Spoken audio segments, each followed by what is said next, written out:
Amados filhos e filhas aqui presentes, mesmo que por um número Padre limitado, Reginaldo Manzotti. mas você que acompanha pela TV Evangelizar, TVs Irmãs, Rádio Evangelizar, Ironi, Cláudia, Padre Kleber, estamos hoje celebrando, dentro da festa das Santas Chagas, o que toda terça-feira nós rezamos.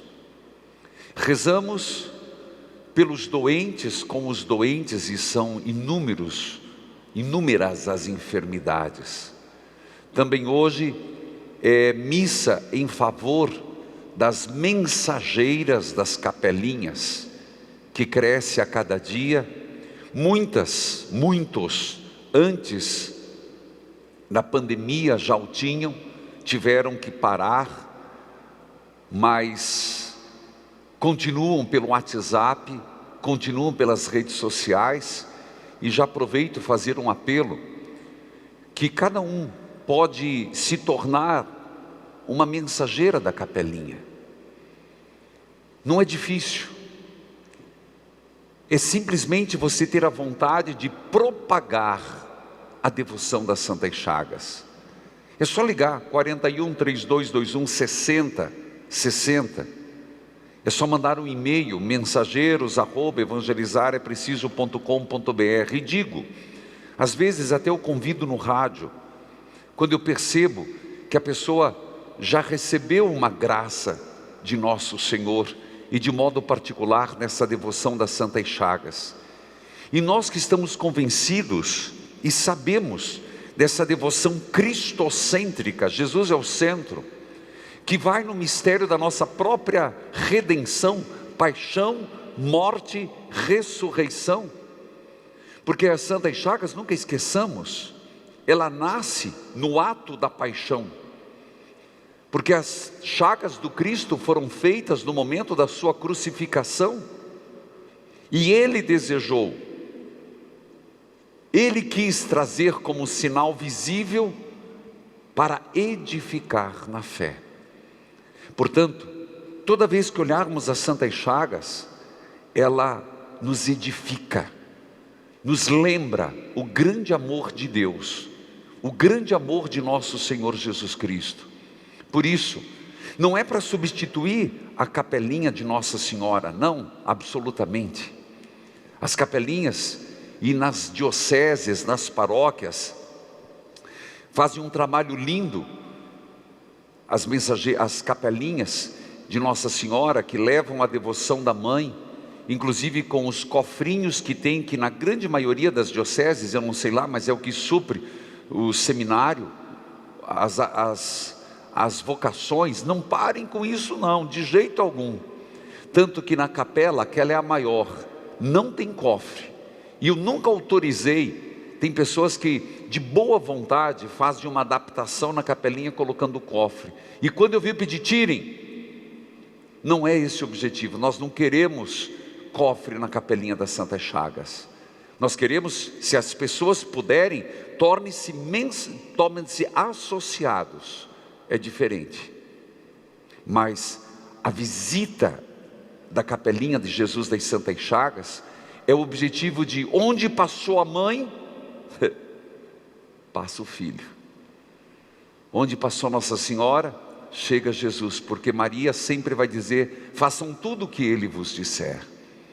E meus irmãos, é impressionante quantas graças, é impressionante quantas famílias que são evangelizadas com a passagem da capelinha, de pessoas que rezam o terço das Santas Chagas, pessoas que rezam o terço mariano, não importa. E mesmo numa casa onde chega a capelinha, não dá nem bola, não importa.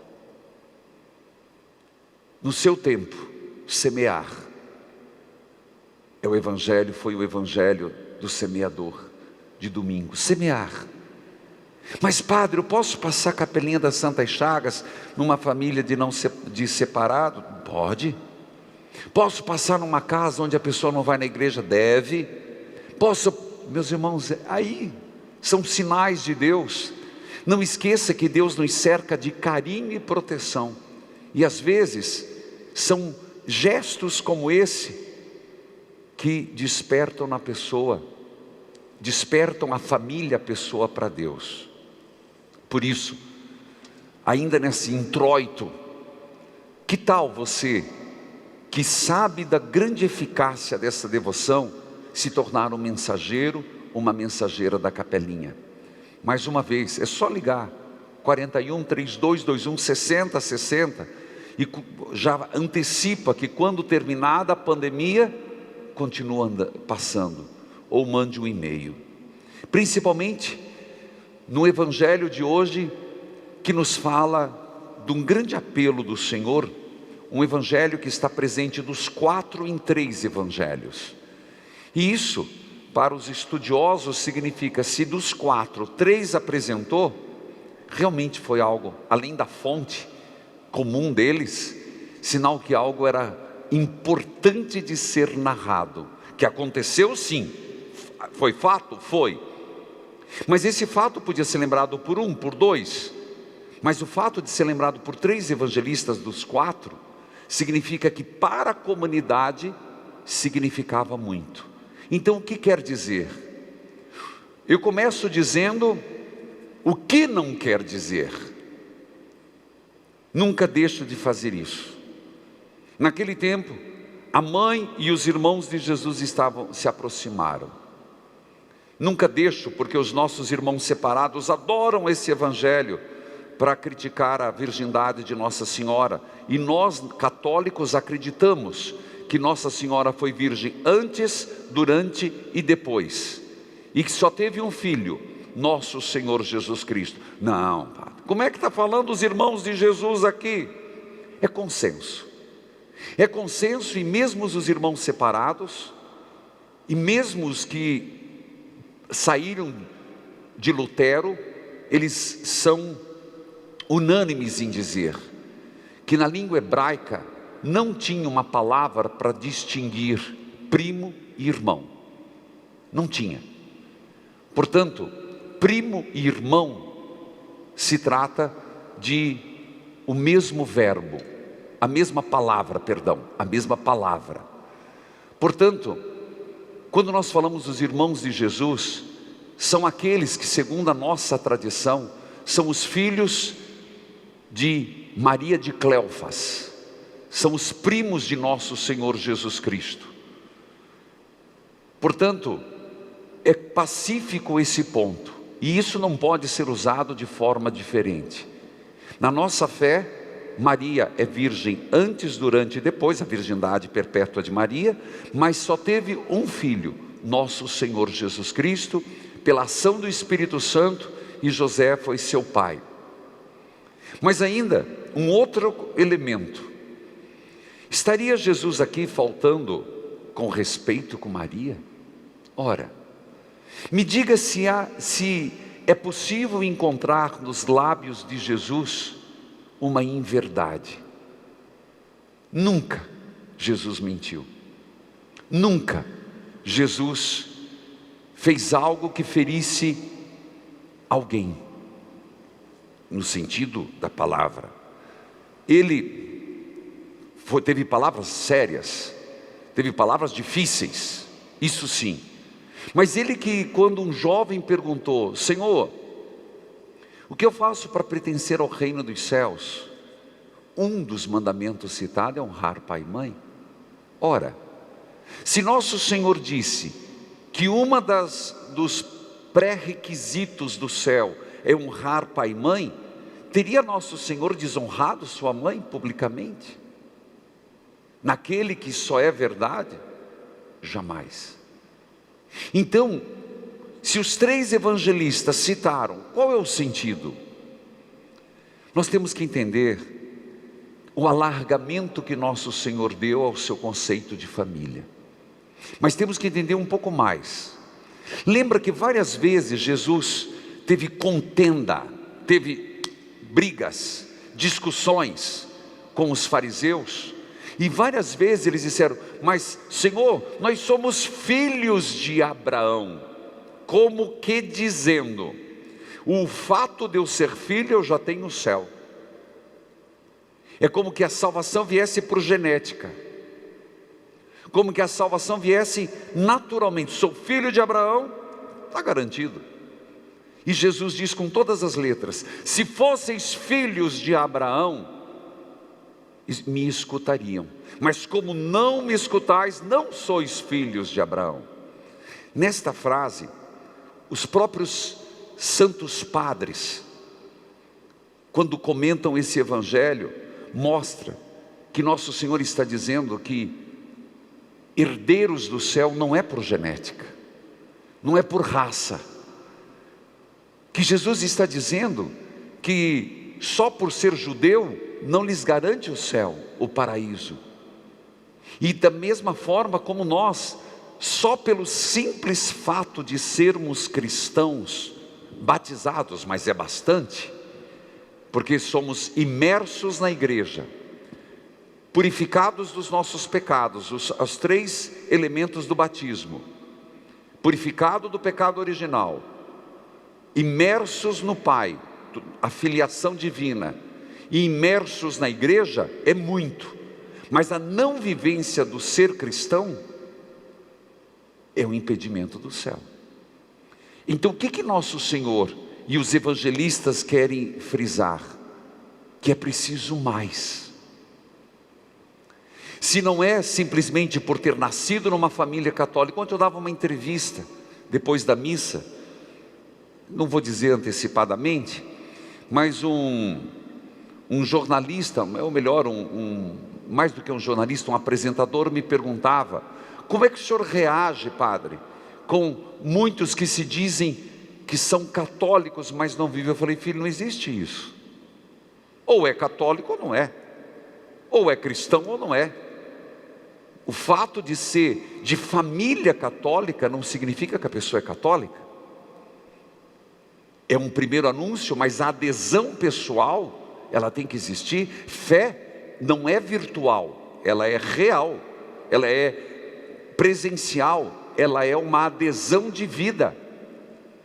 Então Jesus está refutando todo o comodismo hereditário que podiam ter os judeus.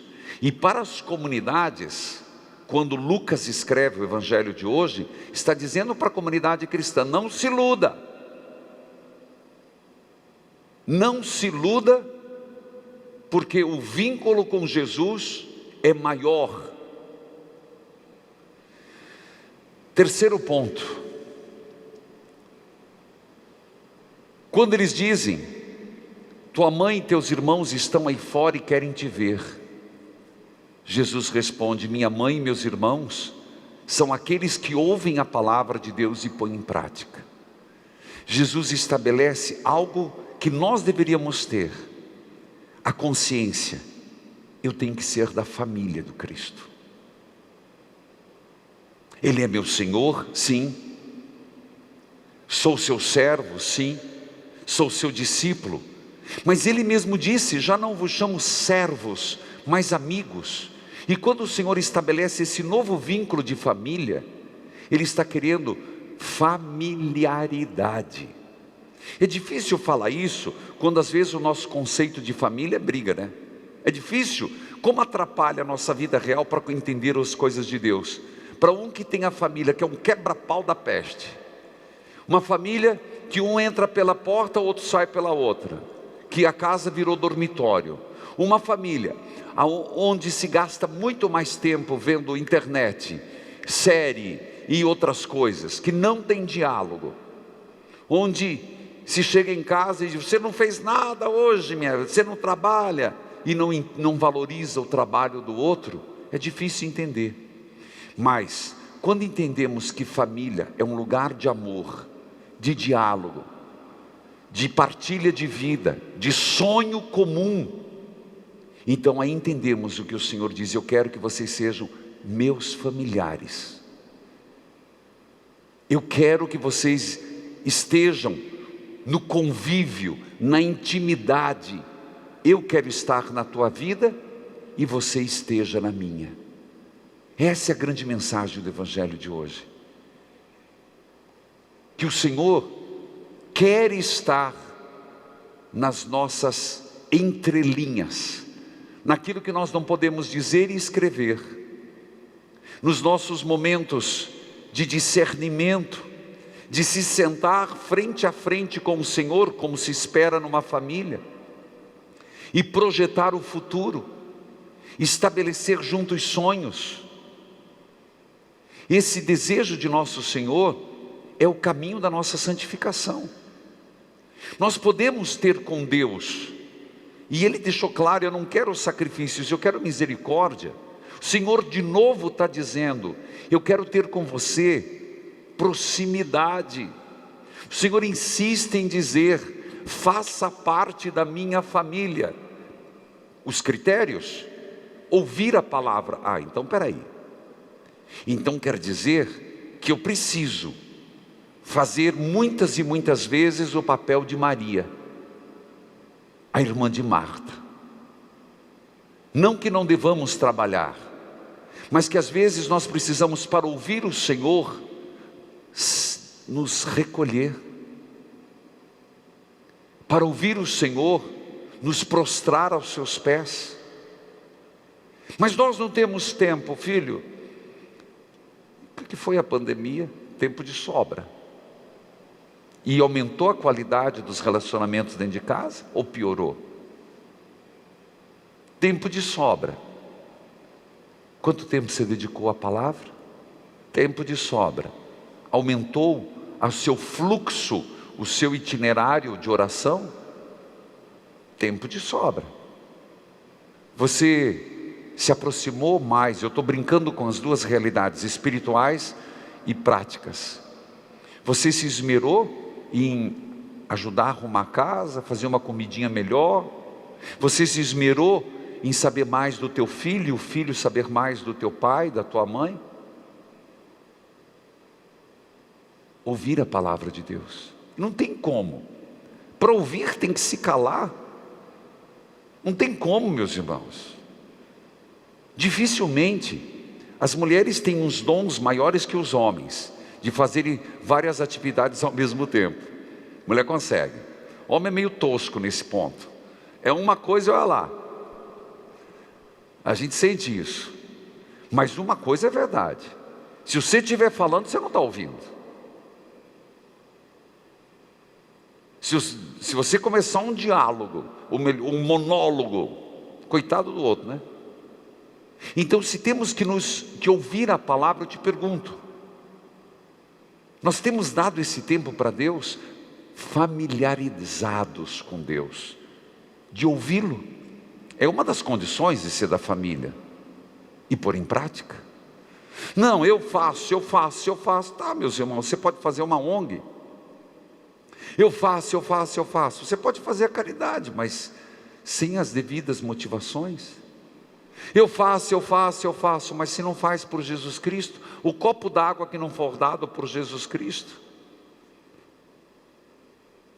Portanto, de novo, parece que nosso Senhor como Ele é doce, mas ao mesmo tempo amargo, né? Como dizia o profeta. Essa palavra de Deus me dá um gosto amargo, doce amargo na boca. Nosso Senhor dizendo: venha fazer parte da minha família, deixa eu entrar no teu interior, deixa eu ir mais nas suas sombras, luzes, fragilidades, buscas, anseios, decisões. Eu quero lhe falar, me escute. Impressionante que hoje na leitura orante, eu estou em Deuteronômio, e é surpreendente que são os discursos de Moisés, aquilo que os outros textos, na leitura orante do rádio, fala fatos históricos. Deuteronômio reserva de pegar nos fatos históricos quais foram os discursos de Moisés.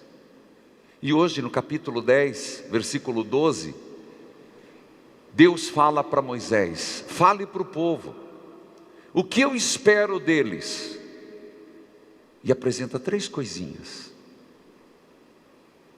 que tenham temor por mim, não é medo. Ora, um dos dons do Espírito Santo é o santo temor.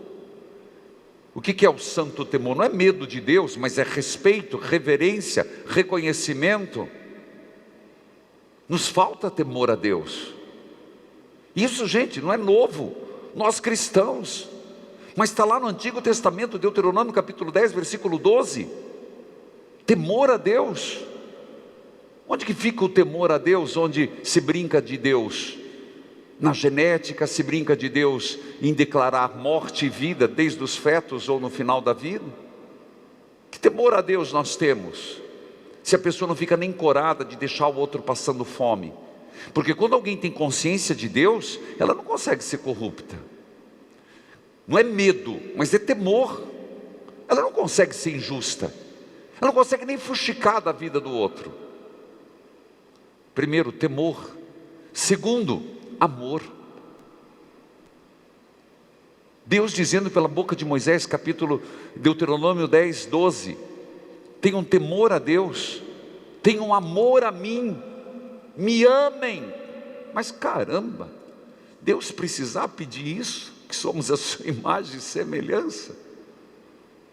No Antigo Testamento, e nós temos um Deus escancarado, vergonhosamente para alguns, escancarado numa cruz, seminu numa cruz, e não é suficiente para amá-lo.